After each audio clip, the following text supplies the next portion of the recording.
Hello everyone, जय श्री राम। तो आज के लेक्चर में हम स्टार्ट करेंगे जो हमने एटम के बारे में थ्योरी पढ़ी हुई है तो उसके न्यूमेरिकल्स, और ये सारे न्यूमेरिकल प्रीवियस ईयर्स में आए हुए हैं। मींस एज इट इज जितनी भी शिफ्ट में जितने क्वेश्चंस है वो हम पढ़ने वाले हैं एटम के 2021 के, 22 के, 23 के, 24 के। ठीक है, तो स्टार्ट करें।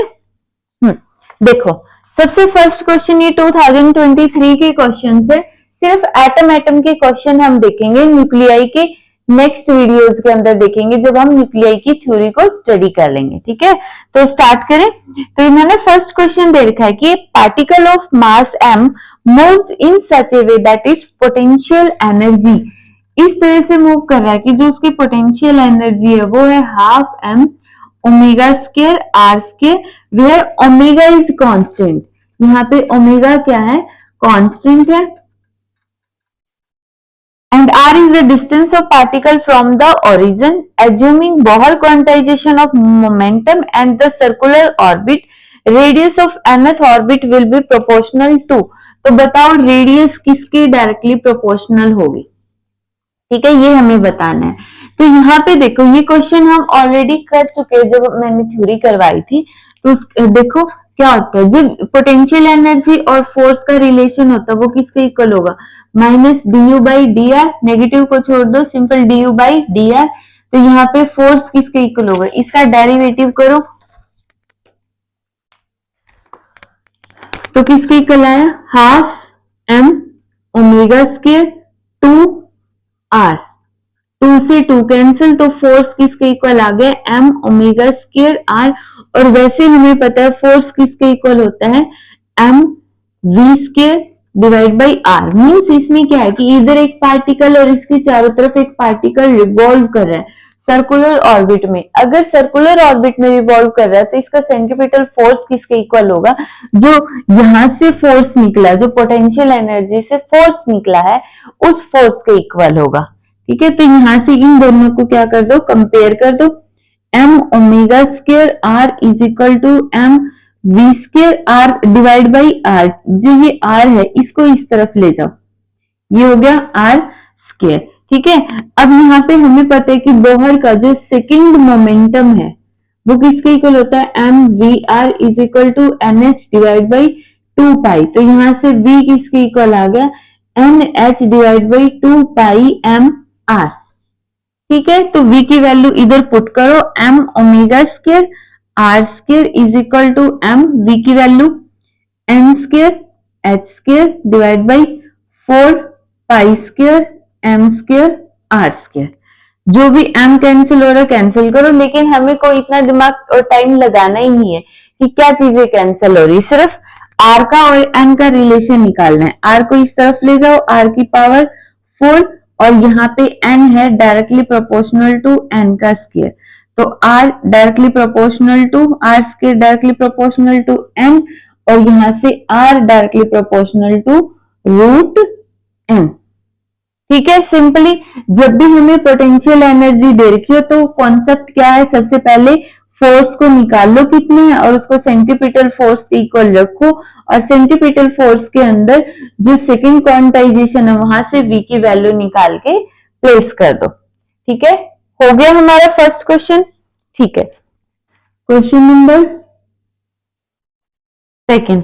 Experimentally it is found that 12.8 electron volt energy is required to separate a hydrogen atom into a proton and electron। कितनी एनर्जी की रिक्वायरमेंट है? 12.8 इलेक्ट्रॉन वोल्ट। किस लिए रिक्वायरमेंट है? जो हाइड्रोजन एटम है जिसमें यहाँ पे एक इलेक्ट्रॉन रिवॉल्व कर रहा है और इसके अंदर क्या है? एक प्रोटॉन है। ठीक है, so the orbital radius of the electron in the hydrogen atom is.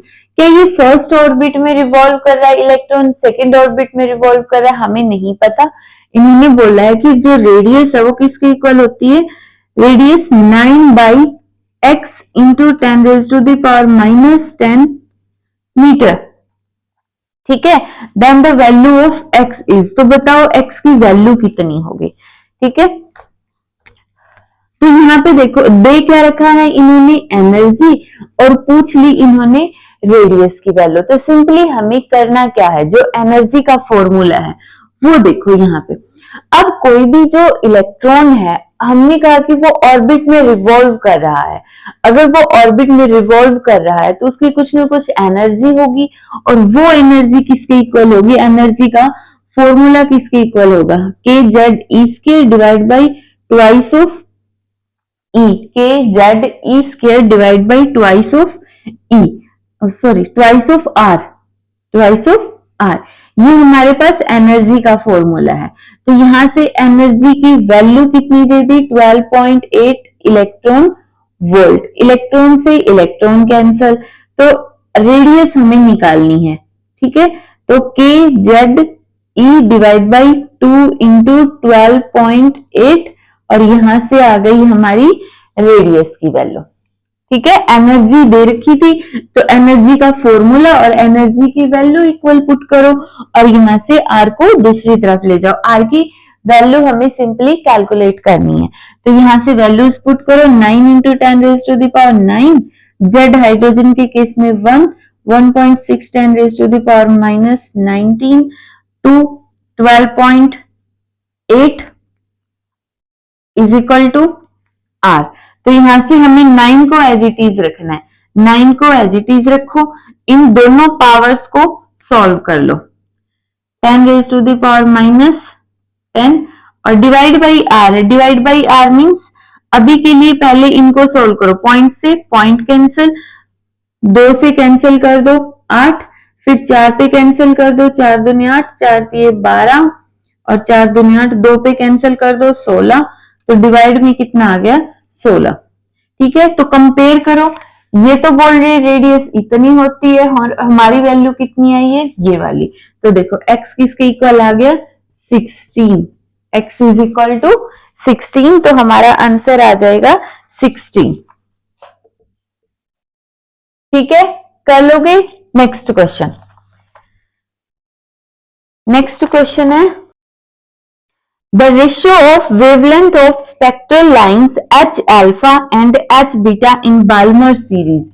H alpha and H beta इनकी वेवलेंथ का रेशियो किसके इक्वल है, x by 20। The value of x is, x की वैल्यू फाइंड आउट करो, ठीक है। तो ratio निकाल लो किसके इक्वल होगा। सबसे पहले H अल्फा का रेशियो, बाल्मर सीरीज है, तो बाल्मर सीरीज के अंदर कौन सी सीरीज है, बाल्मर सीरीज।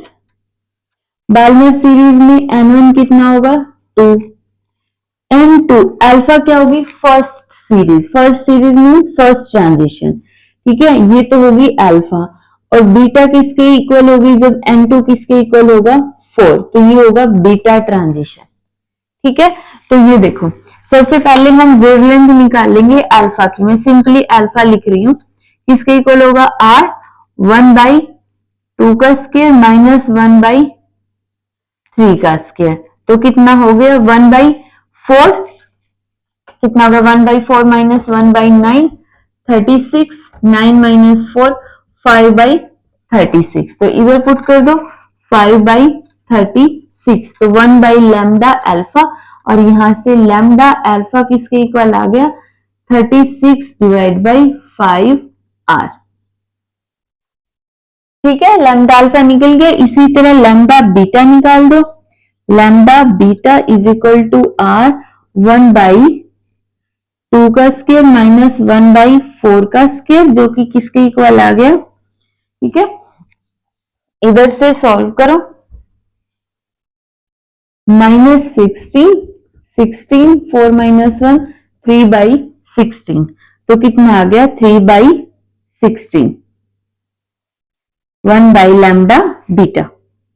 यहां से लैम्डा बीटा किसके इक्वल आ गया, 16/3r,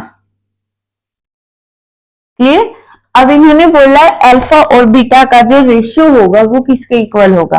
तो यहां से देखो, lambda alpha divide by lambda beta is equal to 36 divide by 5r, और divide by 16 divide by 3r।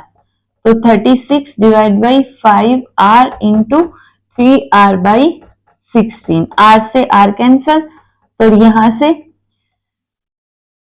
4 से कर दो 4, 9, 27 डिवाइड बाई 20।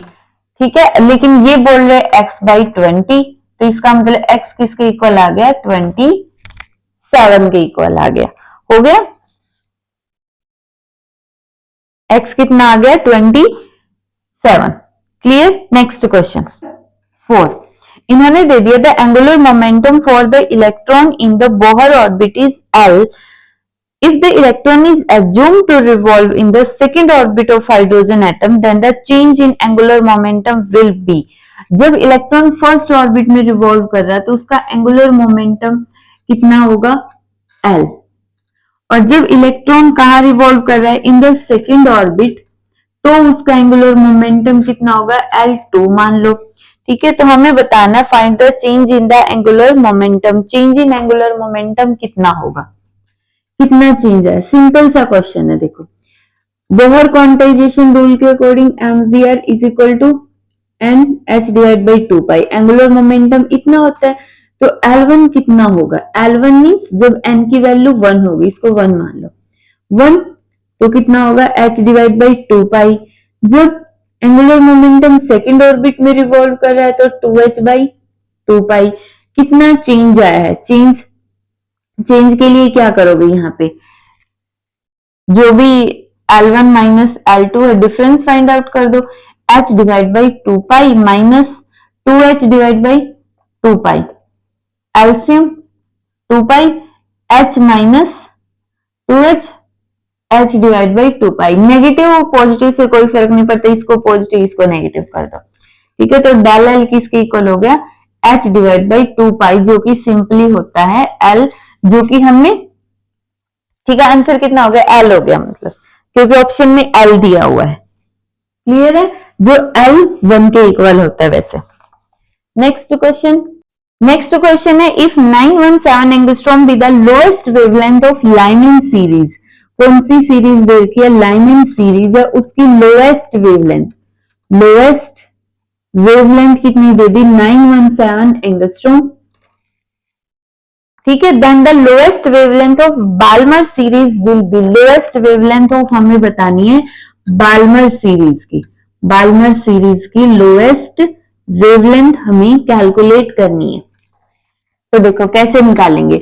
लाइमिन सीरीज के अंदर वेवलेंथ लैम्डा 1 मान लो और इसको लैम्डा 2 मान लो, is equal to are.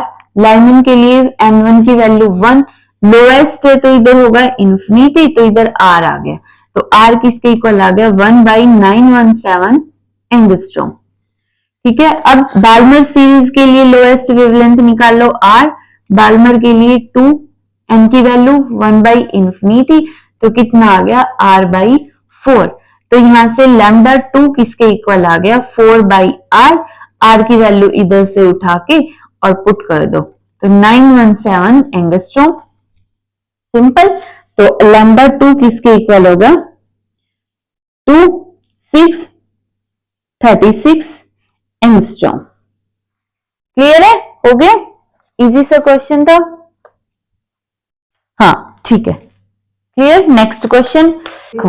Next question इन्होंने दे रखा है कि a monochromatic light is incident on a hydrogen sample in the ground state.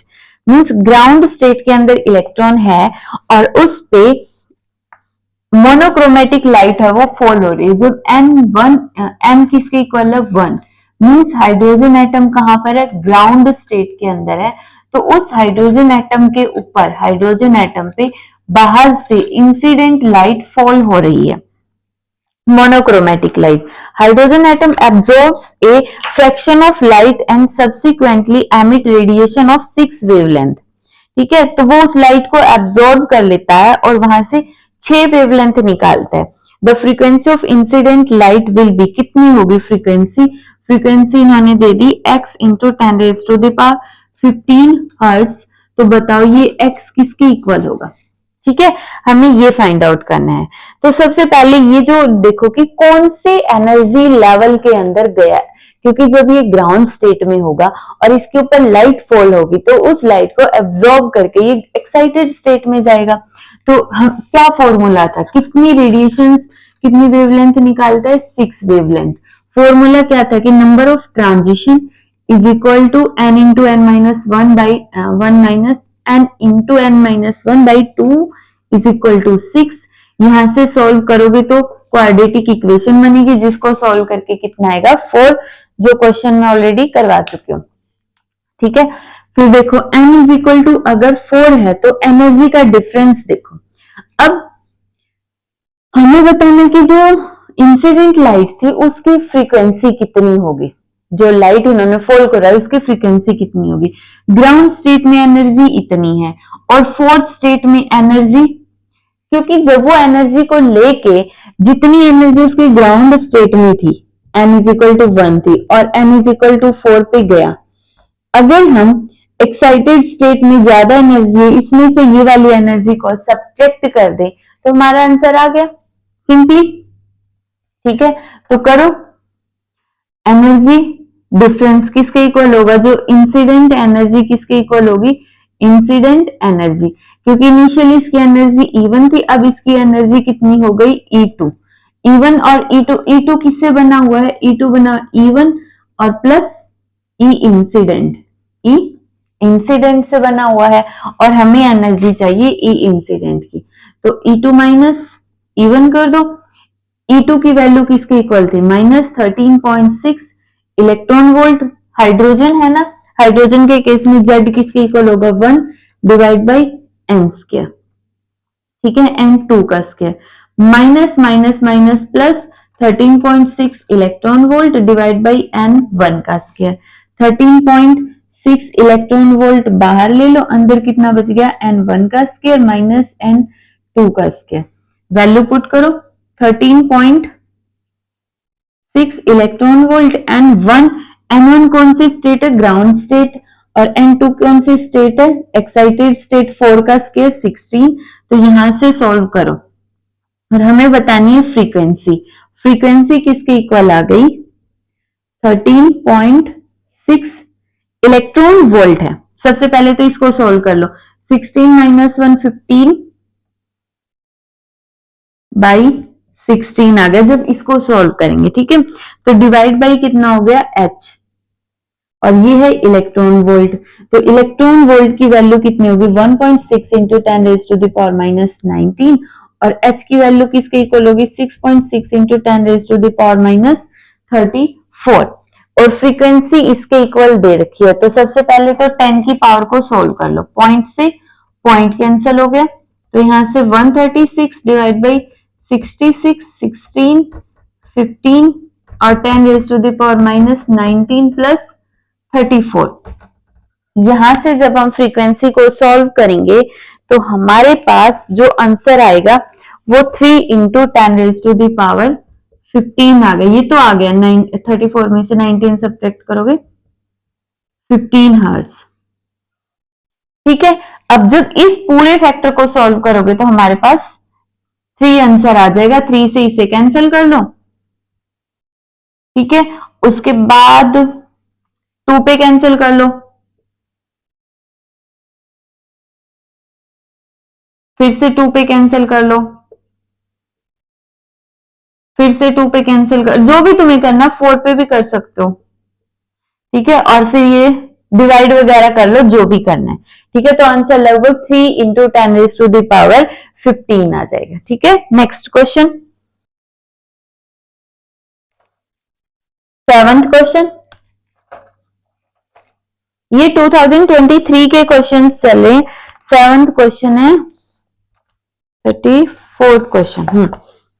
देखो इन्होंने दिया है, देखो इसमें इन्होंने दे दिया the energy of helium positive ion, energy of helium positive ion in its excited state, in its excited state is, excited state the energy of helium positive ion in its excited state is, कितनी होगी इसकी excited state में। देखो helium positive ion है, सबसे पहले energy का formula देखो किसके इक्वल होता है, -13.6 divide by n square electron volt into Z square.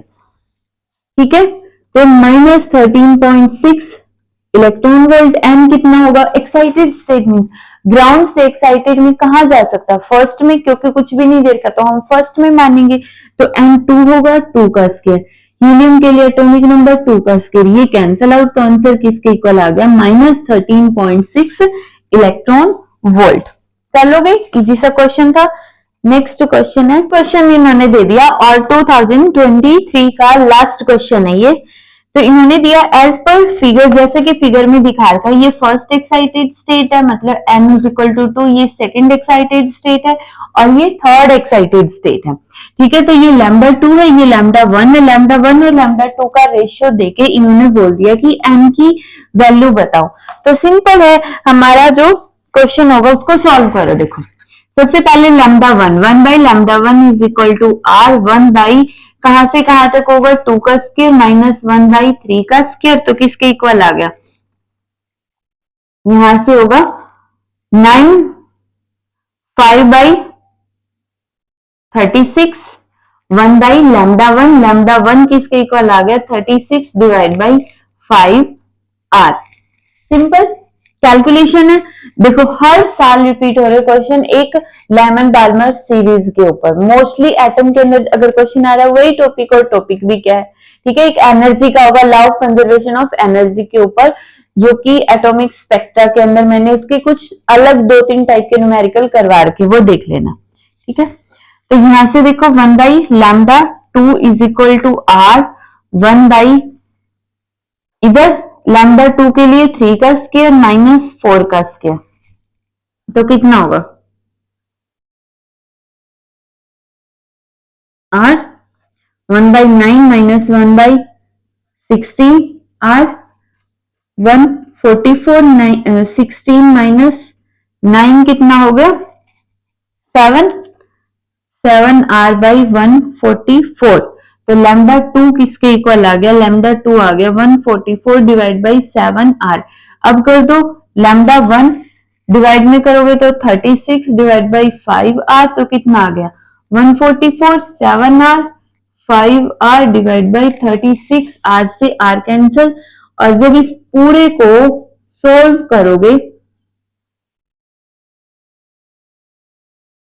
36, ये कितना है 36 है ना, 7 इंटू 36 कैंसिल करो, जो भी करना है, जब इसको सॉल्व करेंगे तो क्या रेशियो आ जाएगा हमारा, कितना आएगा 36, सॉरी, ये जो रेशियो दे रखा है इन्होंने दे रखा लैम्डा 1 और लैम्डा 2 का, बिल्कुल सही है, और हमने ले लिया, ये थोड़ा उल्टा कर दिया, कोई बात नहीं है, इसको रखो 4n और 7 के इक्वल, 7 से 7 कैंसिल हो गया और 4 से ये कैंसिल कर दो, n की वैल्यू निकालनी है हमें, 144, 5, 4 इंटू 36, यहां से जब n को सॉल्व करोगे तो आंसर आ जाएगा 5। ठीक है, जब 36 को 4 से करोगे तो 144 ही बनेगा, मीन्स इस पूरे से ही पूरा कैंसिल, तो n इज इक्वल टू आ गया 5। तो ये थे 23 के लास्ट ईयर के सारे न्यूमेरिकल जो कि थे एटम से रिलेटेड, सिर्फ एटम से रिलेटेड, इसमें न्यूक्लियाई से रिलेटेड न्यूमेरिकल नहीं थे। अब हम देखो 24 का 7th क्वेश्चन है, 24 के अंदर अब 2024 के अंदर जो क्वेश्चन आए हुए हैं एटम से रिलेटेड वो देखते हैं। देखो 8 क्वेश्चन आए हुए थे 2023 के अंदर सारी शिफ्ट्स के अंदर, ठीक है, किसी में न्यूक्लियाई के क्वेश्चन ज्यादा थे, किसी में एटम के क्वेश्चन ज्यादा थे। तो यहाँ पे देखो फर्स्ट क्वेश्चन है, the radius of third stationery orbit of electron for the Bohr atom is r, the radius of fourth stationery orbit will B. Easy सा क्वेश्चन है, ठीक है, मैं लिख देती हूँ statement, the radius of third stationary orbit, the radius of third stationary orbit is r, तो बताओ the radius of fourth stationery orbit कितनी होगी। ठीक है, सिंपली सॉल्व करना क्वेश्चन। तो कौन सा दे रखा है, कोई एटम दे रखा है? नहीं, कोई एटम नहीं दे रखा है। तो simply R is equal to R nought n square divide by Z. कोई एटॉमिक नंबर दे ही नहीं रखा है तो जेड को छोड़ सकते हैं। तो सिंपली हमें थर्ड ऑर्बिट में करना है तो R3 किसके इक्वल होगा, 3 का स्क्वायर 9R नॉट, और अगर हमें फोर्थ में करना है तो 4 का स्क्वायर 16R नॉट। ठीक है, और इन्होंने रेशियो बोल रखा है the radius of fourth stationery orbit. तो फोर्थ स्टेशनरी ऑर्बिट में बताओ आर नोट की वैल्यू यहां से कितनी होगी, 16। आर नोट की इधर से निकाल लो, R3 डिवाइड बाई 9 तो कितना होगा, R3 डिवाइड बाई 9, तो आंसर कितना आ गया 16 डिवाइड बाई R3 की वैल्यू दे दी मैंने R, तो ये आ गया हमारा आंसर। सिंपल सा क्वेश्चन है, इसको अपने तरीके से कर लेना, मे बी थोड़ा लेंथी बता दिया मैंने, कर लोगे फर्स्ट क्वेश्चन।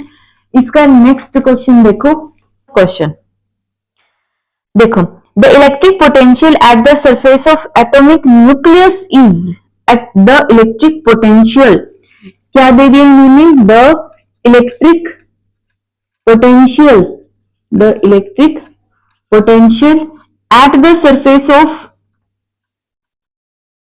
न्यूक्लियस जिसका एटॉमिक नंबर 50 है वो कितना होगा।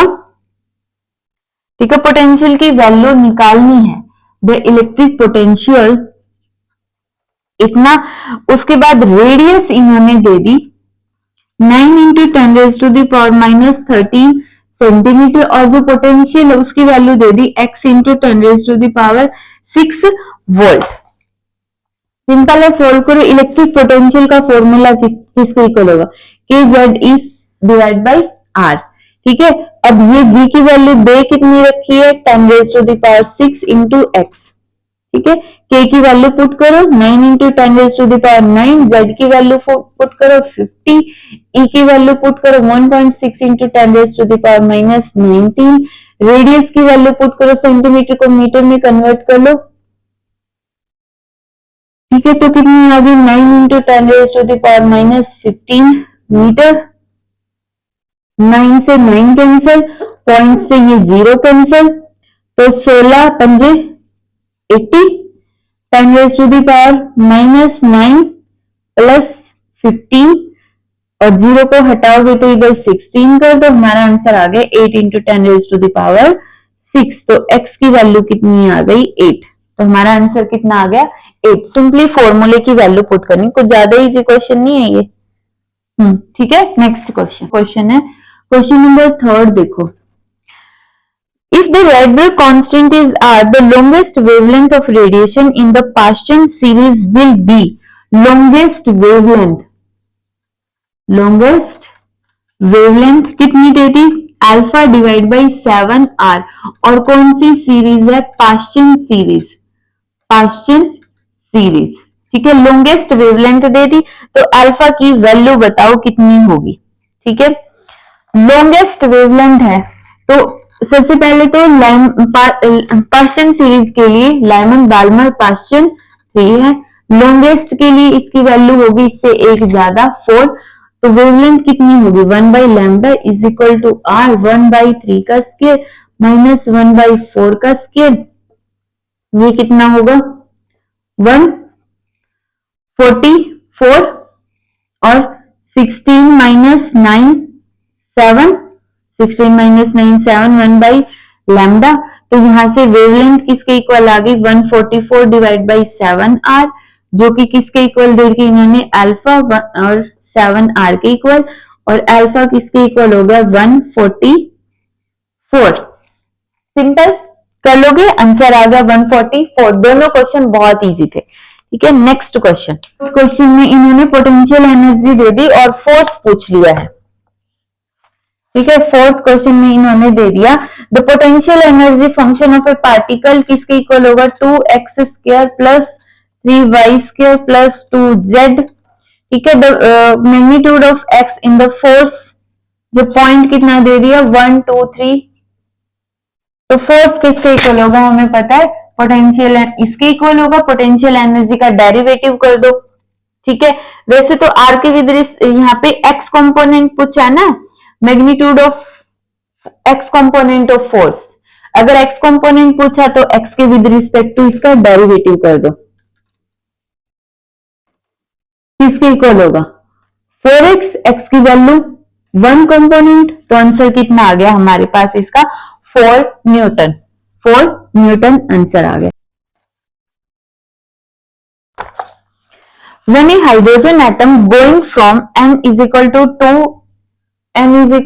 2 से m is equal to 1 पे जाता है, emit a photons, its recoil speed, ये क्वेश्चन अच्छा है, recoil speed किसके इक्वल होगी x डिवाइड बाई 5 मीटर पर सेकेंड, जहां पे x की वैल्यू कैलकुलेट करनी है और हाइड्रोजन एटम का जो मास दे रखा है, मास ऑफ हाइड्रोजन किसके इक्वल है 1.6 into 10 raise to the power minus 27 kg।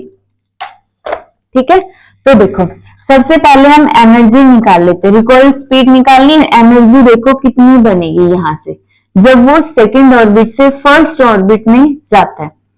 Simply ऐसे भी देख सकते हो कि जो सेकंड ऑर्बिट में था तो एनर्जी किसके इक्वल होगी माइनस 13.6 डिवाइड बाई 2 का स्क्वायर 4, तो माइनस 3.4 इलेक्ट्रॉन वोल्ट, और जब वो फर्स्ट ऑर्बिट में गया तो हमें पता ही है कितनी होती है 13.6 इलेक्ट्रॉन वोल्ट, तो चेंज इन एनर्जी कितना आया, सब्ट्रैक्ट कर दो, माइनस 13.4 माइनस माइनस प्लस 13.6, तो इसमें से जब ये सब्ट्रैक्ट करोगे तो कितना आएगा 10.2 इलेक्ट्रॉन वोल्ट।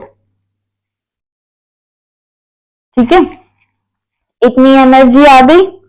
अब इन्होंने रिकॉइल स्पीड पूछी है, देखो रिकॉइल स्पीड मोमेंटम का फॉर्मूला कितना होगा mv, और मोमेंटम किसके इक्वल होता है एनर्जी डिवाइड बाई c, तो यहां से v पूछा है तो energy divide by mc, energy किसके इक्वल है, आंसर किसके फॉर्म में दे रखा है, सिंपल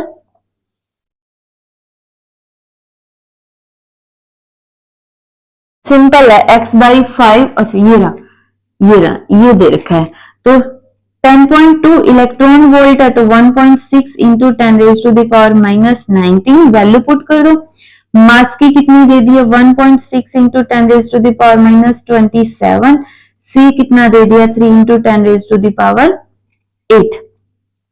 इनको पहले जो नॉन जीरो टर्म है अलग से लिख लो, 1.6 into 3 into 10 raise to the power minus 19 minus ऊपर जाके प्लस 27 और माइनस 8, इससे ये कैंसिल है तो बच गया 10.2 डिवाइड बाई 3 पॉइंट से 0, और ये पूरी टर्म सॉल्व हो गई। वैल्यू किसके इक्वल दे रखी है x डिवाइड बाई 5, तो नीचे 5 आना चाहिए, तो 6 से डिवाइड कर दो 6, और ये कितना आ गया 17। ठीक है, तो 5 x की वैल्यू कितनी आ गई 17, सिंपल है। ठीक है, कर लोगे। Next question,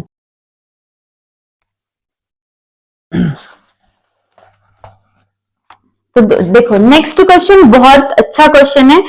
hydrogen atom is bombarded with electron accelerated through a potential difference of v volt, तो यहाँ पे ये इन्होंने हाइड्रोजन एटम दे दिया है। ठीक है, हाइड्रोजन एटम के ऊपर इन्होंने इलेक्ट्रॉन की बम्बार्डमेंट करवा दी, इलेक्ट्रॉन की बम्बार्डमेंट करवा दी, मींस जो इलेक्ट्रॉन की बम्बार्डमेंट करवाएंगे उनके पास कुछ एनर्जी होगी, उस एनर्जी को लेके which causes the excitation of hydrogen atom, जो हाइड्रोजन एटम है वो एक्साइटेड स्टेट में चला जाएगा। कहां चला जाएगा, एक्साइटेड स्टेट में चला जाएगा। ये हाइड्रोजन एटम कहां था, ग्राउंड स्टेट के अंदर, कहां था हाइड्रोजन एटम, ग्राउंड स्टेट के अंदर। ठीक है, if experiment is being performed at T is equal to 0 kelvin, मतलब कोई एक्स्ट्रा टेम्परेचर की वजह से उसको एनर्जी नहीं मिली है, जो भी एनर्जी है इलेक्ट्रॉन की ही एनर्जी है। The minimum potential difference needed to observe any Balmer series, जो बाल्मर सीरीज को देखने के लिए जो मिनिमम पोटेंशियल डिफरेंस है वो कितना होना चाहिए, अल्फा डिवाइड बाई 10 वोल्ट। तो कैसे करेंगे, देखो m इज इक्वल टू 1, यहां पे बैठा है हाइड्रोजन एटम, ठीक है, यहाँ पे है m इज इक्वल टू 2 और यहाँ पे है m इज इक्वल टू 3, इस तरह से ऊपर जाता जाएगा। अब हाइड्रोजन एटम यहाँ है, यहाँ इलेक्ट्रॉन की बम्बार्डमेंट हो रही है, हमें चाहिए बाल्मर सीरीज। बाल्मर सीरीज के लिए इलेक्ट्रॉन कहां पर होना चाहिए? बाल्मर सीरीज में कब होता है? जब इलेक्ट्रॉन फर्स्ट एक्साइटेड स्टेट में होता है, n इज इक्वल टू 2 में होगा, तो यहां होना चाहिए इलेक्ट्रॉन। तो मतलब देखो यहाँ पे होना क्या चाहिए कि जो इलेक्ट्रॉन है उसकी बम्बार्डमेंट हम इस पे करवाएं, ताकि ये जो हाइड्रोजन एटम है थर्ड ऑर्बिट के अंदर जाए और वहां से फिर एकदम से जो एक्साइटेड स्टेट से ग्राउंड स्टेट में आने के लिए यहाँ पे आ जाए। मतलब ये वाला जो ट्रांजिशन होगा इस टाइम पे जो उसका मिनिमम पोटेंशियल होगा वो होगा अल्फा डिवाइड बाई 10 वोल्ट। ठीक है, सिंपल है। तो यहां से हमारे पास क्या बना? जो फर्स्ट की स्टेट की एनर्जी होती है 13.6 इलेक्ट्रॉन वोल्ट, सेकंड की होगी -3.4 इलेक्ट्रॉन वोल्ट, थर्ड की होगी -1.5 इलेक्ट्रॉन वोल्ट। तो एनर्जी का डिफरेंस देखो, एनर्जी का डिफरेंस कितना होगा? -13.6 माइनस माइनस प्लस कितना बना? -13.6 प्लस 1.5, तो कितना आ गया यहां से? 1.5 सब्ट्रैक्ट कर दो, 12.1। ठीक है, तो कितना आ गया यहां से? -12.1 इलेक्ट्रॉन वोल्ट। क्लियर है? इतनी एनर्जी। ठीक है, अब इतनी एनर्जी चाहिए तो पोटेंशियल कितना होगा? 12.1 वोल्ट, और इन्होंने पोटेंशियल कितना दे रखा है? Alpha divide by 10। तो अल्फा किसके इक्वल होगा? 12.1 इंटू 10, जो कि किसके इक्वल आ गया? 121 के इक्वल आ गया। ठीक है, समझ आ गया? ग्राउंड स्टेट से थर्ड ऑर्बिट में जाएगा, वहां से बाल्मर सीरीज मिलेगी कब हमें? बाल्मर सीरीज तब मिलेगी जब एटम या इलेक्ट्रॉन थर्ड ऑर्बिट से सेकंड ऑर्बिट में आएगा, तो इस टाइम पे जो सीरीज मिलेगी उसको हम बाल्मर सीरीज बोलते हैं। वरना तो हम यहां से यहां भेज देते, बट उसकी वजह से तो हमें लाइमन सीरीज मिलती। हो गया क्वेश्चन सॉल्व? इजी है। नेक्स्ट क्वेश्चन देखो, 7th इजी सा क्वेश्चन है। इन्होंने ये बोला है कि the electron of hydrogen atom on an excited state is having energy. Energy की वैल्यू कितनी दे दी है? -0.85 electron volt. The maximum number of allowed transition, maximum number of allowed transition का फॉर्मूला मैंने करवा रखा है। कितना होता है? n into n-1 divide by 2। तो यहां से देखो ये एनर्जी कब होती है? n इज इक्वल टू 4 के अंदर, तो यहाँ पे 4, ये जो फोर्थ लेवल की एनर्जी फोर्थ ऑर्बिट की, तो 4 इंटू 4 -1 डिवाइड बाई 2 कितना आ गया? 6 ट्रांजिशन। तो हमारा आंसर कितना आ जाएगा? कितनी नंबर ऑफ ट्रांजिशन होंगे, कितनी वेवलेंथ एमिट होगी, तो उसका ये फॉर्मूला होता है। तो आंसर आ गया 6। इजी सा क्वेश्चन था ये। तो नेक्स्ट है क्वेश्चन नंबर 8।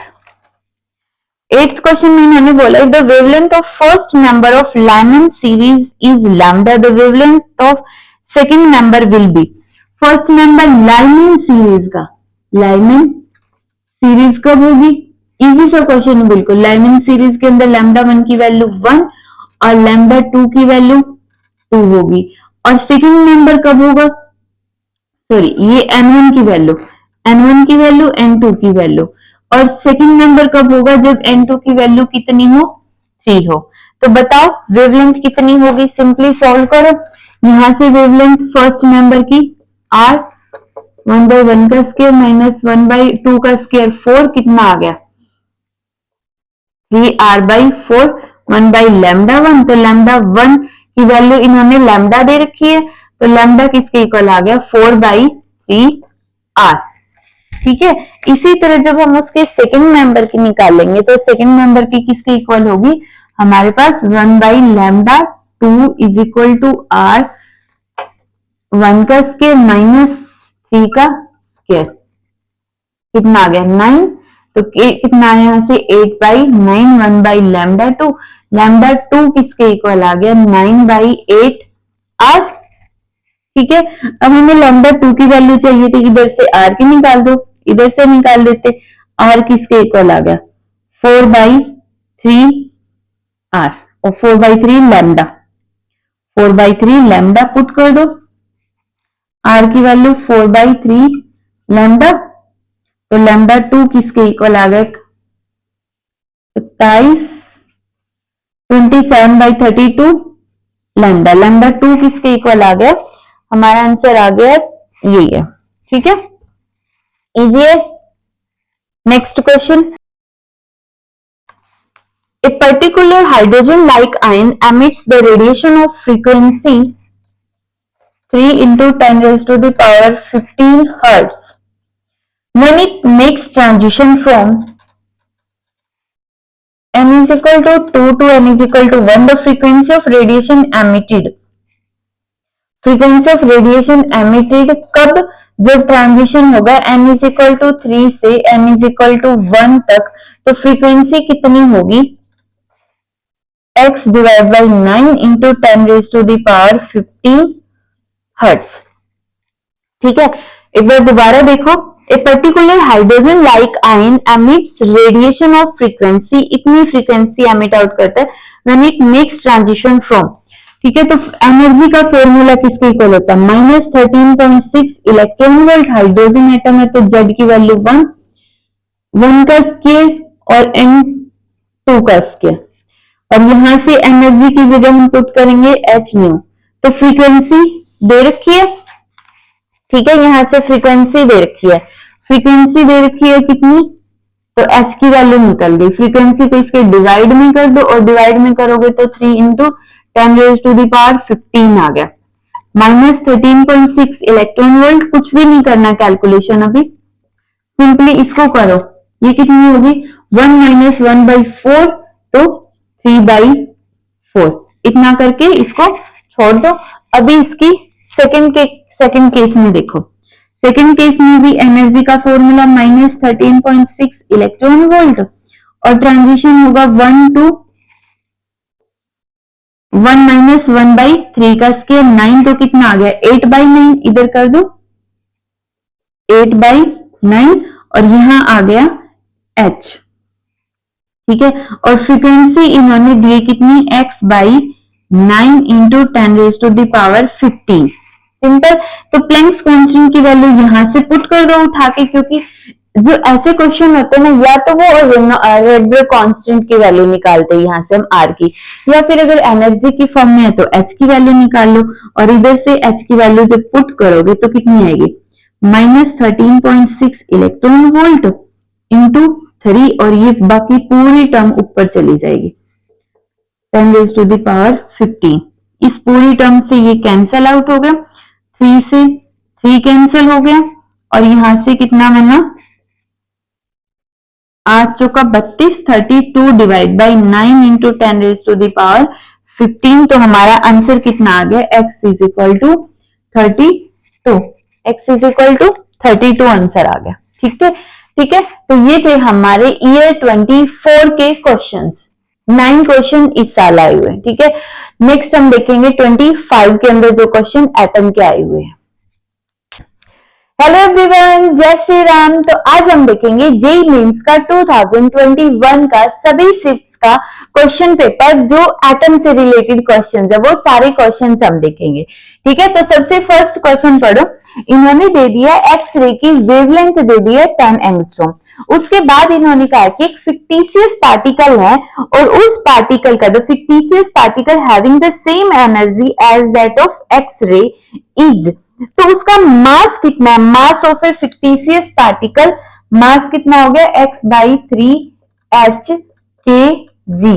तो बताओ x कितना होगा अगर ये जो पार्टिकल है इसकी एनर्जी, इस पार्टिकल की एनर्जी इतनी ही हो जितनी की एक्स रे की एनर्जी, पार्टिकल की एनर्जी किसके इक्वल है, एक्स रे की एनर्जी के इक्वल है। तो बताओ मास के अंदर जो ये x की वैल्यू है ये कितनी होगी, तो देखो कैसे सोल्व करेंगे। सबसे पहले एक्सरे की एनर्जी किसके इक्वल होगी, एक्सरे की एनर्जी होगी, हमारे पास वो रिलेशन क्या होता है जिसमें हम मास को भी इंक्लूड करें और वेवलेंथ को भी। एक्सरे की एनर्जी हम निकाल सकते हैं क्योंकि इसमें वेवलेंथ दी हुई है, तो hc डिवाइड बाई लैम्डा, और पार्टिकल की अब वेवलेंथ वगैरह तो कुछ दे नहीं रखी, तो एनर्जी का एक और फॉर्मूला होता है, वो कौन सा है, आइंस्टीन एनर्जी इक्वेशन।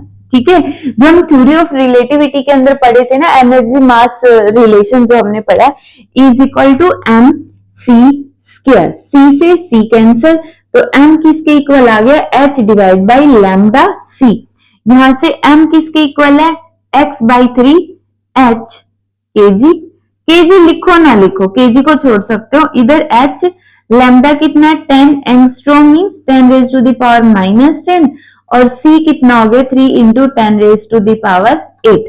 अब हमें चाहिए x की वैल्यू, तो h से h कैंसिल हो गया और 3 से 3 कैंसिल हो गया, तो यहां से x किसके इक्वल आ गया, देखो अगर मैं इस 10 को कैंसिल कर दूं, इस 10 को अगर हम कैंसिल करेंगे तो यहाँ पे कितनी पावर बच गई, -9, और ये +8 और ये कैंसिल करेंगे तो इधर बच गया 10 की पावर -1, जो ऊपर जाके हो जाएगा 10 की पावर +1, तो x की वैल्यू कितनी आ गई, यहाँ पे आ गई 10, तो हमारा आंसर कितना आ गया, ऑप्शन नंबर फर्स्ट। ठीक है, सेकंड क्वेश्चन देखो, सेकेंड क्वेश्चन के अंदर इन्होंने दिया है the two stream of photon possessing energy equal to twice and 10 times the work function of metal are incident on a metal surface successively. तो देखो इन्होंने बोला है कि एक मेटल का सरफेस है, इस पे दो बीम फोटोन की फॉल हुई है, एक की एनर्जी किसके इक्वल है, ट्वाइस द वर्क फंक्शन, एक की एनर्जी किसके इक्वल है, ट्वाइस द वर्क फंक्शन, और एक दूसरी लाइट जो फॉल हुई है उसकी एनर्जी किसके इक्वल है, 10 times the work function.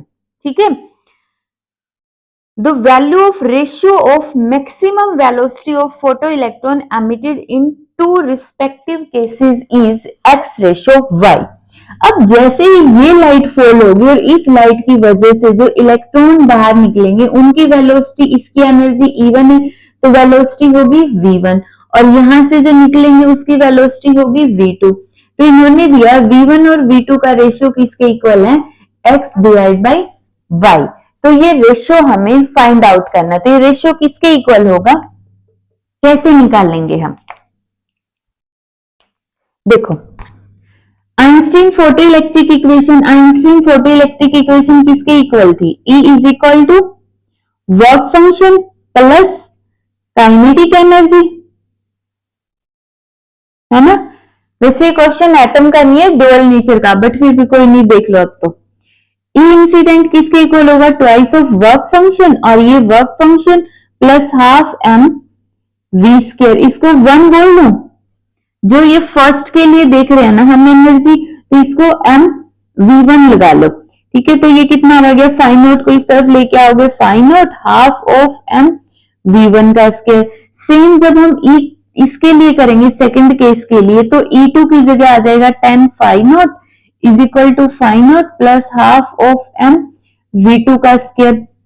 Five note को इस तरफ लेके आओगे 9 phi naught is equal to half of m v2 का स्क्वायर, दोनों को डिवाइड कर दो, हाफ ऑफ m v1 का square is equal to phi naught और हाफ ऑफ m v2 का square divide by 9 phi naught, phi naught से phi naught, half m से half m, v1 divide by v2 जो कि x divide by y था वो किसके equal आ गया, 1/3, क्योंकि इस तरफ स्क्वायर है उस तरफ जाके अंडर रूट होगा, तो कितना आ जाएगा 1/3, तो आंसर कितना आ गया हमारा 1/3, ऑप्शन नंबर सेकंड। ठीक है, कर लोगे। उसके बाद है क्वेश्चन, देखो देखो थर्ड क्वेश्चन में इन्होंने क्या दे रखा है, The first three spectral lines of hydrogen atom in Balmer series are given by Balmer series। सबसे पहले तो इंपॉर्टेंट पॉइंट है, क्या दे रखा है, बाल्मर सीरीज दे रखी है। अगर बाल्मर सीरीज है तो N1 की वैल्यू कितनी होगी, लाइमन, बाल्मर सेकंड है तो 2। ठीक है, फर्स्ट थ्री स्पेक्ट्रल सीरीज, जब M2 की वैल्यू कितनी होगी 3 तो वेवलेंथ होगी λ1, जब M2 की वैल्यू होगी 4 वेवलेंथ होगी λ2, और N2 की वैल्यू होगी 5 तो वेवलेंथ होगी λ3। मींस जब यहाँ पे फिफ्थ एक्साइटेड स्टेट से यहाँ पे m इज इक्वल टू 2 के अंदर इलेक्ट्रॉन जाएगा तो उस टाइम पे जो वेवलेंथ रिलीज होगी वो होगी λ3। ठीक है, इस तरह से इन्होंने ये दे रखा है। इन्होंने बोल दिया जो λ1 और λ3 का रेशियो है वो किसके इक्वल हो गया, x into 10⁻⁻1। The value of x किसके इक्वल होगा, वैल्यू ऑफ x किसके इक्वल होगा, हमें x की वैल्यू बतानी है। समझ में आया यहाँ से क्या देखा, एटम के अंदर स्पेक्ट्रल सीरीज से तो एक क्वेश्चन बनता है और इजी सा ही क्वेश्चन बनता है। ठीक है, तो हमें λ1 और λ3 चाहिए, तो सबसे पहले 1/λ1 इज इक्वल टू r, और यहाँ पे 1/n1 की वैल्यू 2 का स्क्वायर, और λ1 कब है, जब ये 3 का स्क्वायर बन जाए, तो 1/λ1 इज इक्वल टू r, यहाँ पे कितना आ गया 1/4 माइनस 1 इधर कर दे, तो 1/4 इन माइनस 1/9 कितना बन गया 36, 9 माइनस 4 5/36, तो यहां से कितना आ गया 5/36। ये आ गया हमारे पास, λ1 चाहिए तो 36 डिवाइड बाई 5r। ठीक है, फिर क्या चाहिए λ3, λ3 कैसे निकलेगा 1/λ3 इज इक्वल टू r, अब 1/2 का स्क्वायर माइनस 1/5 का स्क्वायर, 5 का स्क्वायर।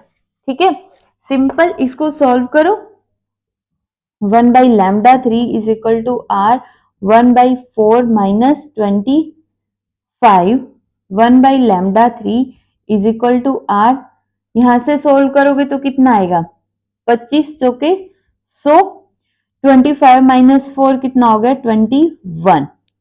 सिंपल, अब हमें क्या करना है, λ1 डिवाइड बाई λ3 है ना, तो λ1 डिवाइड बाई λ3, λ1 की value 36 divide by 5r into, जब यहां से हम 1/λ3 की वैल्यू पुट करेंगे मतलब डायरेक्ट मल्टीप्लाई कर दो या फिर डिवाइड कर दो, जैसे तुम्हें कैलकुलेशन समझ में आती है वैसे करो। ठीक है, r से r कैंसिल हो गया, उसके बाद कहाँ पे कैंसिल कर सकते हैं हम, यहाँ पे 50, 18, फिर से 25 और 9, उसके बाद कहाँ कैंसिल हो रहा है, रेशियो देखो हमारे पास आएगा यहाँ पे जो आंसर है वो क्या और कुछ कैंसिल हो रहा है, 9 as it is, 18 divide by 125, तो यहां से कितना आएगा 1/λ3, λ1 divide by λ3 is equal to this term. अब आंसर देखो, आंसर हम कैसे निकालेंगे, इसको डिवाइड करके देखो, 125 को 125 4 6, उसके बाद 5 पे गया और 2 5 1 और फिर पॉइंट लगा के 0। ठीक है, और उसके बाद हम ठीक है, ये पॉइंट तो इधर ही लग गया ना 1.5, तो मतलब 1.5 समथिंग आ गया, जो आंसर है हमारा वो 10 की पावर में है, तो कितना आ गया 15 इंटू 10⁻⁻1, तो आंसर कितना आ गया हमारा 15, जो कि है ऑप्शन नंबर 3। कर लोगे, नेक्स्ट क्वेश्चन देखो, नेक्स्ट हमारे पास इजी से क्वेश्चन है दोनों। If an electron is moving in nth orbit of hydrogen atom, then its velocity for the nth orbit is, means simply हमें velocity का फॉर्मूला पता होना चाहिए। velocity का फॉर्मूला क्या था, v is equal to v naught और z inversely proportional to n, तो v है वो inversely proportional होता है n के, यही हमें बताना था। v naught by n, तो हमारा ऑप्शन नंबर क्या हो जाएगा सेकेंड। ठीक है, ऑप्शन नंबर सेकेंड। रेडियस जो होती है वो किसके इक्वल होती है, आर नॉट और N square by Z, N square by Z, और ये होती है जेड बाई सिंपली एन होता है। ठीक है, यहाँ पे वी नॉट की जो वैल्यू होती है 2.2 इंटू 10⁻6 मीटर पर सेकेंड, जो किसके इक्वल भी होती है, ये स्पीड ऑफ लाइट को जब हम 137, जो ये 137 है ना, इसको हम फाइन स्ट्रक्चर कांस्टेंट भी बोलते हैं। जब हम स्पीड ऑफ लाइट को 137 से डिवाइड करेंगे तो हमारे पास ये वैल्यू आएगी, और इसको हमने v नॉट नाम दिया है। एक तरह से जब इलेक्ट्रॉन फर्स्ट ऑर्बिट में रिवॉल्व कर रहा होता है तो उसकी स्पीड इतनी होती है, मीन्स 2.2 इंटू 10⁻6 मीटर पर सेकेंड। एक सेकेंड में कितनी, देखो सोच के देखो कितना रिवॉल्व कर रहा है वो, 5 इतने मीटर एक सेकंड के अंदर। मीटर को अगर हटा दें तो हमारे पास इतनी किलोमीटर 2200 किलोमीटर की डिस्टेंस वो ट्रेवल कर रहा है सिर्फ एक सेकंड के अंदर। 2200 किलोमीटर एक इलेक्ट्रॉन, मतलब एक जगह पे इतनी फास्टली वो मूव कर रहा है कि वो अगर हम उसको एक सीधा रास्ता बनाने लग जाए तो 2200 किलोमीटर की डिस्टेंस होगी। ठीक है, तो ये आंसर हो गया। उसके बाद नेक्स्ट क्वेश्चन है, which level of single ionized carbon has same energy as ground state energy of hydrogen atom. अब हमें पता है ground state energy of hydrogen atom कितनी होती है, -13.6 इलेक्ट्रॉन वोल्ट। अब एनर्जी का फॉर्मूला किसके इक्वल होता है, -13.6 electron volt divide by m square और multiply by z square. Hydrogen के केस में तो m की वैल्यू ग्राउंड स्टेट के अंदर 1, z की वैल्यू भी उसका एटॉमिक नंबर 1, तो ये एज इट इज वैल्यू आ गई। अब जब हम कार्बन के केस में एनर्जी देखेंगे तो किसके इक्वल आएगी, -13.6 इलेक्ट्रॉन वोल्ट। कार्बन का एटॉमिक नंबर किसके इक्वल होता है, हमें क्या चाहिए, ये जो एनर्जी है ना, ये एनर्जी इतनी ही चाहिए, -13.6 इलेक्ट्रॉन वोल्ट। ठीक है, और m हमें बताना, कार्बन का एटॉमिक नंबर 6 है, हमें पता ही है, तो 13.6 से 13.6 कैंसिल, तो एक तरह से m square is equal to z square आ गया। m is equal to z, जितना उसका एटॉमिक नंबर है उतनी ही उसकी, मतलब उतनी ही लेवल के अंदर उसकी एनर्जी हाइड्रोजन की ग्राउंड स्टेट एनर्जी के इक्वल होगी। तो कौन से लेवल के अंदर, 5th एक्साइटेड स्टेट के अंदर। जब carbon atom 5th excited state में होगा तो जो उसकी एनर्जी होगी वो उतनी ही होगी जितनी की हाइड्रोजन एटम की ग्राउंड स्टेट के अंदर होती है। ठीक है, नेक्स्ट देखो 21 सेशन के अंदर आया हुआ एटम का ये लास्ट क्वेश्चन है।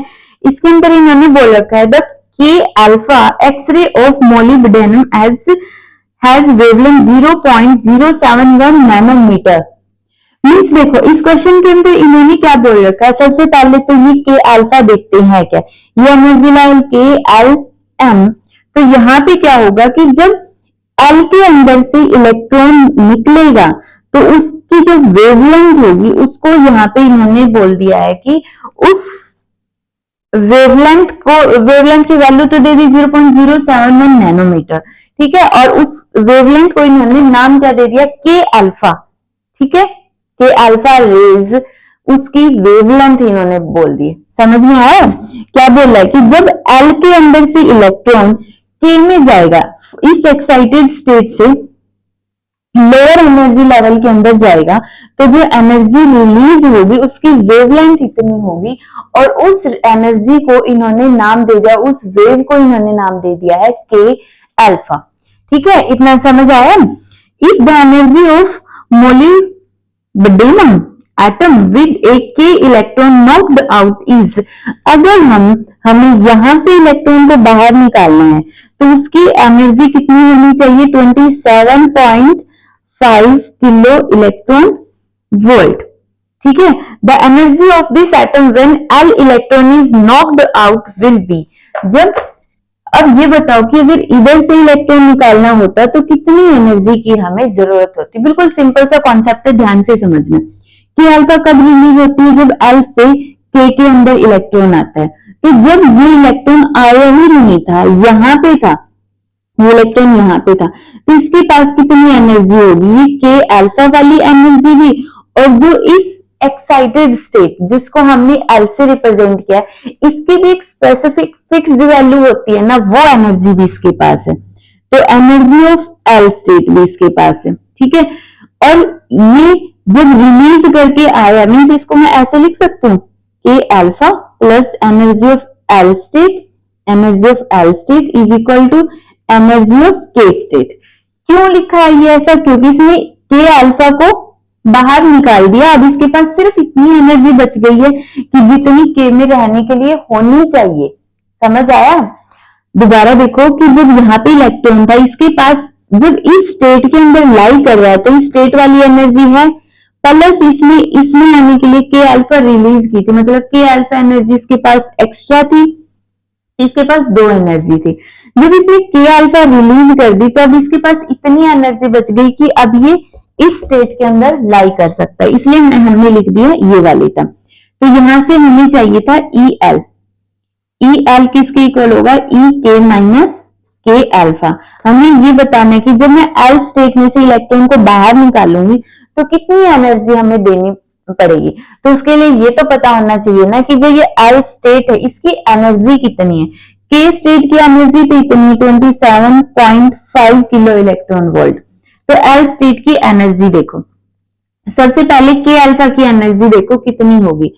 के अल्फा की एनर्जी होगी एच सी बाई लैम्डा।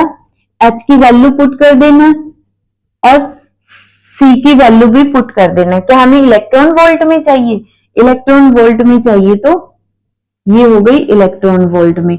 और वेवलेंथ नैनोमीटर में चाहिए तो 1240। अगर ये वेवलेंथ हमारी एंगस्ट्रॉम के अंदर है, एंगस्ट्रॉम में है, एंगस्ट्रॉम में हो तो 1200 आ गया अगर वेवलेंथ एंगस्ट्रॉम में है, और अगर वेवलेंथ नैनोमीटर में है तो हमारा ये 1240 आ गया नैनो, ठीक है। और 0.071, जब हम इसको सॉल्व करेंगे तो हमारे पास आएगा 17.5 electron volt. Simple 17.5 electron volt, ठीक है, कर लोगे। अब यहां से देखो ई के की वैल्यू कितनी है? 27.5 किलो इलेक्ट्रॉन वोल्ट और ये 17.5 किलो इलेक्ट्रॉन वोल्ट, तो कितना बचा? 10 इलेक्ट्रॉन वोल्ट। यहां पे जो ये वाली स्टेट है इसकी एनर्जी कितनी है? 10 इलेक्ट्रॉन वोल्ट, ठीक है। तो हमारा आंसर कितना आ गया? 10 इलेक्ट्रॉन वोल्ट। क्लियर है? तो ये थे हमारे 21 के जेई मेंस के जो सारी की सारी शिफ्ट हैं, उनके अंदर एटम से रिलेटेड जो क्वेश्चंस आए थे, ठीक है। नेक्स्ट हम देखेंगे कि 21 के अंदर और 22 में और 25 के अंदर एटम से रिलेटेड कौन से क्वेश्चन। ये सिर्फ एटम के, न्यूक्लियाई के नहीं है, कुछ ईयर्स ऐसे हैं जिसमें न्यूक्लियाई से रिलेटेड ज्यादा क्वेश्चन पूछे गए, ठीक। तो अभी हम देखेंगे 22 के जेई मेंस के क्वेश्चन, ठीक है, जो सारी शिफ्ट के अंदर एटम से रिलेटेड कितने क्वेश्चन आए हुए थे। अब 22 के अंदर 3-4 क्वेश्चन ही दिए हुए, बाकी न्यूक्लियाई से रिलेटेड क्वेश्चन थे, ठीक है। तो जितने भी क्वेश्चन है हम देखते हैं। तो देखो सबसे फर्स्ट क्वेश्चन इन्होंने दे रखा है, hydrogen atom from excited state comes to the ground by emitting a photon of wavelength lambda, the value of principal quantum number n of the excited state will be। कितनी होगी n की value? देखो तो यहां से 1 by lambda wavelength कब होगी? जब वो ग्राउंड स्टेट के अंदर आ रही। ग्राउंड मीन्स 1, और यहाँ पे कौन सी है हमें नहीं पता, कौन सी एक्साइटेड स्टेट है, इसलिए इसको हमने n नाम दे दिया, ठीक है। तो इधर से देखो 1 by lambda is equal to r, तो r को मैं इधर डिवाइड में कर दूं, इधर मल्टीप्लाई तो इस साइड आके डिवाइड में होगा, तो कितना बचा? 1 माइनस n स्क्वायर। n की वैल्यू चाहिए तो 1 बाई n स्क्वायर इस तरफ, यहां कितना बचा? 1 माइनस 1 बाई लैम्डा r, ठीक है। अब नेक्स्ट इसका एलसीएम ले लो, कितना बचा? Lambda r minus 1 by n square है, हमें n चाहिए तो टर्म को पलट दो, lambda r divide by lambda r minus 1, square हटा दो तो इधर आ गया अंडर रूट। तो ये आ गई हमारे पास m की वैल्यू, जो कि है ऑप्शन नंबर सेकंड, ठीक है, सेकंड ऑप्शन हो गया। कर लोगे फर्स्ट क्वेश्चन? सेकंड क्वेश्चन है, देखो इजी क्वेश्चन है, ये जो मैंने थ्योरी करवाई थी उनमें ऑलरेडी करवा रखे ये मोस्टली सारे questions. Second, x divided by x plus 4 is the ratio of energy of photon produced due to transition of an electron of hydrogen atom from its third permitted energy level। Energy level कौन से of hydrogen third permitted energy level से कहाँ आ रहा है ये third permitted energy level कितना कौन सा होगा, मीन्स एन की वैल्यू 3 है और टू द सेकेंड लेवल तो N1 की वैल्यू 2 है, means n is equal to 3 के अंदर इलेक्ट्रॉन था, n is equal to 3 means second excited state से फर्स्ट एक्साइटेड स्टेट में इलेक्ट्रॉन आ रहा है, तो उस टाइम पे इसकी एनर्जी होगी E1, ठीक है। उसके बाद इन्होंने बोला the highest permitted energy level to the second permitted level, फिर इन्होंने बोला N1 की वैल्यू तो 2 है लेकिन N2 की है हाईएस्ट परमिटेड एनर्जी लेवल, जो कि कितना होगा हाईएस्ट, तो इंफिनिटी हो सकता है, तो N2 की वैल्यू होगी इंफिनिटी और इस टाइम पे एनर्जी होगी E2, और इन्होंने बोला कि E1 बाई E2 का रेशियो किसके इक्वल है, x divide by x plus 5 4, ठीक है, इतना है। तो बताओ x की वैल्यू कितनी होगी, x की वैल्यू कितनी होगी, सॉल्व करो। E1 किसके इक्वल होगा 13.6, हाइड्रोजन एटम ही है तो Z वगैरह लिखने की जरूरत है नहीं, 1 बाई N1 का स्क्वायर माइनस 1 बाई N2 का स्क्वायर, तो कितना आ गया 13.6 इलेक्ट्रॉन वोल्ट, और यहां से कितना आया 1 बाई 4 माइनस 1 बाई 9, तो ये कितना होगा 36, और यहाँ पे आ गया 5, ये हमने काफी बार कर लिया है, तो ये हो गया हमारे पास E1 की वैल्यू। अब इसी तरह E2 की वैल्यू निकाल दो, किसके इक्वल आ गया 13.6 इलेक्ट्रॉन वोल्ट और 1 बाई 2 का स्क्वायर माइनस 1 बाई इंफिनिटी, तो कितना आ गया 0, और ये 2 का स्क्वायर कितना आ गया 4, ठीक है। अब इन दोनों को डिवाइड करोगे तो कितना आएगा, जब हमने इसको डिवाइड किया तो 13.6 इलेक्ट्रॉन वोल्ट से 13.6 इलेक्ट्रॉन वोल्ट कैंसर, 5 बाई 36 और 4 बाई 1, तो ये आ गया 9, 5 बाई 9, लेकिन हमारे पास जो वैल्यू है वो इतनी है, तो हमें इन दोनों को सॉल्व करके x की वैल्यू बतानी, क्रॉस मल्टीप्लाई करो, 9x is equal to 5x, 5 का 20, 9x minus 5x is equal to 20, तो means 4x is equal to 20, तो x is equal to 5, simple, x is equal to 5 आ गया, कर लोगे, तो हमारा आंसर आ जाएगा ऑप्शन नंबर 3, इजी है। नेक्स्ट क्वेश्चन, थर्ड क्वेश्चन पढ़ो, स्टेटमेंट देखो थर्ड क्वेश्चन की क्या दे रखी है, थर्ड क्वेश्चन के स्टेटमेंट में इन्होंने दे रखा है in a hydrogen spectrum lambda with the wavelength of first transition line of Lyman series, जो लाइमन सीरीज है, कौन सी सीरीज है, लाइमन सीरीज, लाइमन है तो N1 की वैल्यू कितनी होगी 1 होगी, in hydrogen spectrum lambda with the wavelength of first transition line of Lyman series the wavelength difference will be a lambda, तो इस टाइम पे जब फर्स्ट ट्रांजिशन है तो मतलब N2 की वैल्यू कितनी होगी 2 होगी, तो जो ट्रांजिशन होगा उस टाइम पे जो वेवलेंथ होगी वो लैम्डा होगी, उसके बाद the wavelength difference will be A lambda, जो वेवलेंथ का डिफरेंस होगा वो ए लैम्डा के इक्वल होगा, कब, कौन सी वेवलेंथ का, between the third transition line of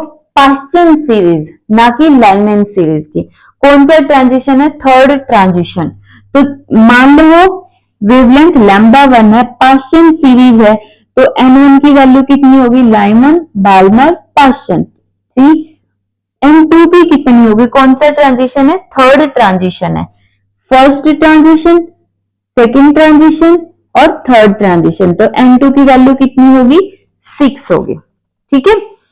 and the second transition line of Balmer series, फिर second transition line of Balmer series 3 और 4, तो ये कितना आ गया 4, फर्स्ट ट्रांजिशन 3 और सेकेंड ट्रांजिशन 4, तो इन्होंने सेकेंड ट्रांजिशन बोला, तो इनकी जो वेवलेंथ का डिफरेंस होगा lambda 1 minus lambda 2 is equal to a lambda होगा, तो बताओ ए कितना होगा, इजी क्वेश्चन है बहुत ही, तो देखो 1 by lambda 1 is equal to are 1 by 3 का स्क्वायर माइनस 1 बाई 6 का स्क्वायर, सॉल्व कर दो, 1 बाई 9 माइनस 1 बाई 36, 4 माइनस 1 कितना आ गया आर 3/36 आ गया और लैम्डा 1 किसके इक्वल आ गया 36, कैंसिल कर दो, पूरा हो ही गया 1 2, तो कितना आ गया लैम्डा 1 12/r। सिंपल कैलकुलेशन थी, हमने कर दी। उसके बाद है लैम्डा 2 कैसे निकालेंगे, 1/λ2 इज इक्वल टू r 1/2 का स्क्वायर 1/4 का स्क्वायर, तो किसके इक्वल आया 1/4 माइनस 1/16, तो किसके इक्वल आएगा एलसीएम 16 आ गया, 4 माइनस 1 3/16, तो 3/16, तो लैम्डा 2 किसके इक्वल आ गया 16/3r। ठीक है, लैम्डा 1 और हमने लैम्डा 2 रख दिया है। अब हमें यहाँ पे इसको इधर पुट कर लो, lambda 1 12/r minus lambda 2 16/3r। हालांकि हमें r की वैल्यू यहां से निकालनी पड़ेगी, बट फिर भी एक बार के लिए सॉल्व करो। एलसीएम कितना ले लिया हमने 3r, तो कितना आ गया यहां से 36 माइनस 16। ठीक है, ये लैम्डा 1 माइनस लैम्डा 2 है जो कि a लैम्डा के इक्वल है। तो यहां से देखो जब हम 36 में से 16 सब्ट्रैक्ट करेंगे तो कितना आएगा 20/3r is equal to a lambda. इतना क्लियर हुआ। उसके बाद यहां से निकालो, इधर से जब हम ये वैल्यू निकाल लेंगे 1/λ is equal to r 1/1 minus 1/2 का स्क्वायर 4, तो कितना आया 1/λ इज इक्वल टू r, अंदर कितना बचा एलसीएम 4 4 माइनस 1 3/4, तो r किसके इक्वल आ गया 4/3λ। ठीक है, तो इधर पुट करो, r की जगह जब हम पुट करेंगे तो r की जगह क्या आ जाएगा, r की जगह लिखो 4/3λ चला गया ऊपर, तो कैंसिल हो रहा है, कैंसिल करो 5 लैम्डा से लैम्डा कैंसिल, a की वैल्यू कितनी आ गई 5। ठीक है, a की वैल्यू कितनी आ गई 5, तो आंसर कितना आ गया ऑप्शन नंबर फर्स्ट। कर लोगे तो ये थे 2022 के तीन ही क्वेश्चन थे एटम से रिलेटेड, बाकी क्वेश्चन इसमें न्यूक्लियाई से रिलेटेड आए हुए। इसके साथ ही देखो 25 के क्वेश्चंस। इसमें फर्स्ट क्वेश्चन इन्होंने पूछा the frequency of revolution of electron in Bohr orbit varies with n।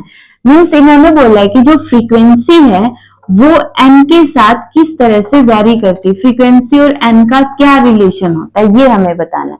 तो देखो फ्रीक्वेंसी का फॉर्मूला क्या होता है कि Z is K divide by NHR। ठीक है, तो frequency directly proportional to Z और इनवर्सली प्रोपोर्शनल टू NR। ये मैं पूरा क्यों बता रही हूँ, मे भी वो Z के ऊपर पूछ ले डिपेंडेंस, R पे डिपेंडेंस पूछ ले, तो ये आना चाहिए। और R हमें पता है directly proportional to N square divide by Z। जब R की वैल्यू हम इधर पुट करेंगे तो N स्क्वायर और ऊपर चला गया Z। ठीक है, तो कितना आ गया Z square divide by N cube, तो frequency is inversely proportional to N cube, जो कि है ऑप्शन नंबर 4 के अंदर। ठीक है, तो फ्रीक्वेंसी की वेरिएशन पूछ सकता है, स्पीड की पूछ सकता है और रेडियस की पूछ सकता है। स्पीड की अभी हमने थोड़ी देर पहले की थी कि Z के डायरेक्टली और M के इनवर्सली प्रोपोर्शनल होता है। ये रिलेशन याद रखनी है क्योंकि बहुत रिपीट हो चुके हैं, मीन्स 2-3 साल के बाद ये क्वेश्चन रिपीट हो जाता है। किसी में वो वेलोसिटी पूछ लेता है और किसी में फ्रीक्वेंसी, किसी में रेडियस। रेडियस मोस्टली सबको पता होती है, रेडियस कम पूछी है, वेलोसिटी और फ्रीक्वेंसी डिपेंडेंस पूछी। उसके बाद जो हम नेक्स्ट क्वेश्चन करने वाले, ये मैंने 3 से 4 बार करवाया अपने प्रीवियस लेक्चर्स के अंदर। तो देखो इन्होंने बोला है the number of spectral line emitted by the atomic hydrogen that is in the 4th energy level। इन्होंने बोला है कि अगर कोई एटम 4th एनर्जी लेवल में है तो कितनी ट्रांजिशन वो करता है, कितनी वेवलेंथ वहां से एमिट आउट होती है।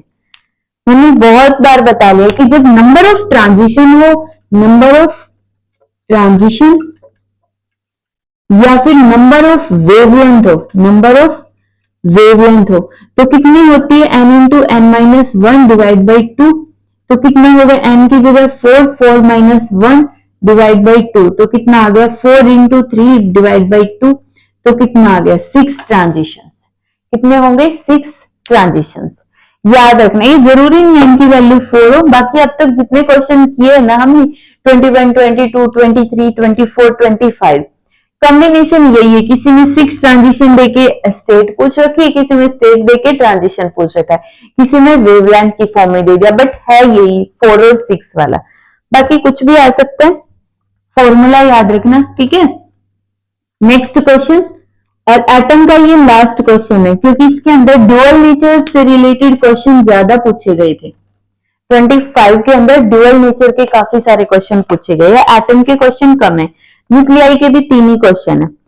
एक एटम के अंदर, एटम का क्वेश्चन ये इलेक्ट्रोमैग्नेटिक वेव का क्वेश्चन है, इलेक्ट्रोमैग्नेटिक वेव की सारी वेव दे दी और बोल दिया इनको वेवलेंथ की फॉर्म में अरेंज करो असेंडिंग ऑर्डर में, ठीक है। तो स्पेक्ट्रम याद होना चाहिए, जो इलेक्ट्रोमैग्नेटिक वेव का स्पेक्ट्रम। देखो नेक्स्ट क्वेश्चन है, during the transition of electron from the state A to the state C of a Bohr atom, the wavelength of emitted radiation is 2000 angstrom.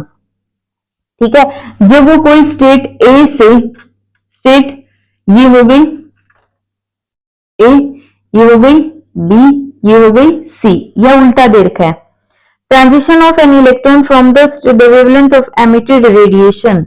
अच्छा ए ऊपर है, ए बी सी, ये देखना पड़ेगा। इन्होंने बोला है कि जब इलेक्ट्रॉन ए से सी स्टेट के अंदर गया तो उस टाइम पे जो वेवलेंथ रिलीज हुई वो वेवलेंथ कितनी है, जब ए से सी में गया 2000 एंगस्ट्रॉम, ठीक है। And it become 6000 angstrom when electron jumps from the state B to C. जब वो बी से सी में गया तो वेवलेंथ कितनी है 6000 एंगस्ट्रॉम, ठीक है। Then the wavelength of radiation emitted during the transition of electron from the state A to the state B, जब वो A स्टेट से B स्टेट में आएगा तब बताओ जो वेवलेंथ रिलीज होगी वो वेवलेंथ कितनी होगी जब वो A से B में आएगा, ठीक है। ट्राई करो ये क्वेश्चन। तो देखो सबसे पहले हम ये वाला एनर्जी का डिफरेंस निकालते हैं, किसके इक्वल होगा, एनर्जी का डिफरेंस निकाल लो वरना वेवलेंथ के लिए देख लो किसके इक्वल होगा, आर 1/n1, n1 कौन सा है सी, तो n सी का स्क्वायर माइनस 1/n ए का स्क्वायर, ठीक है सिंपल। उसके बाद इसी तरह यहां से जो ये ए सी है लैम्डा, ये इन्होंने दे दिया है 2000 एंगस्ट्रॉम, ठीक है। इसी तरह तुम निकाल लो BC के लिए, BC के लिए कितना हो जाएगा 6000 angstrom is equal to R 1/BC के लिए ground state C n C का स्क्वायर माइनस 1/n B का स्क्वायर, ठीक है। इतना हो गया। अब देखो हमें चाहिए AB का, तो यहां से जो वेवलेंथ रिलीज होगी वो 1/लैम्डा R 1/n B का स्क्वायर माइनस 1/n A का स्क्वायर, कैसे निकलेगा।